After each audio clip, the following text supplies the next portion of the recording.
నేను చెప్పిన దానికి అన్నిటికీ కూడా ఇది ఒక ఎవిడెన్స్. మీరందరూ ఒకసారి చూడండి వీడియో కెమెరాల్లో.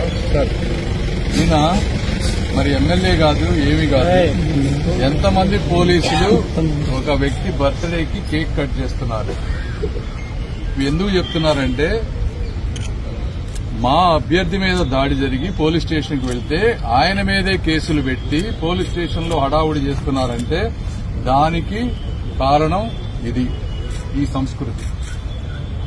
కాబట్టి మేము ఎస్పీ గారిని అడిగింది ఏంటి అంటే, ఇలాంటి వ్యక్తులపై ఇమీడియట్ గా మీరు చర్య తీసుకోండి. రెండోది, ఇలాంటివి పునరావృతం కాకుండా ఏ విధమైనటువంటి ప్రివెంటివ్ చర్యలు తీసుకుంటారు? ఎందుకంటే కలెక్టర్ గారు లేకపోతే ఎలక్షన్ కమిషనర్ ఒక్కసారి వాలంటీర్లు ఉండకూడదని చెప్తే సరిపోదు. మీరు ప్రతి 2-3 రోజులకు ఒకసారి ప్రెస్ మీట్లు పెట్టి అందరికీ రిపీటెడ్ గా చెప్పాల్సిన అవసరం ఉంది. అదేవిధంగా కఠినమైన చర్యలు వేరే వాళ్లు భయపడే విధంగా చేయాల్సిన అవసరం ఉంది.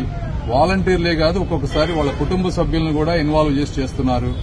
కాబట్టి మీరు న్యాయపరంగా, ధర్మపరంగా ఏ విధంగా చేయాలో అవి చేయండి. తెలుగుదేశం పార్టీ మేము దానికి పూర్తిగా సహకరిస్తాం. మా నుంచి ఎటువంటి తప్పు లేకుండా మేము చూసుకుంటామని ఎస్పీ గారికి చెప్పాం. ఆయన కూడా సానుకూలంగా స్పందించారు. Thank you.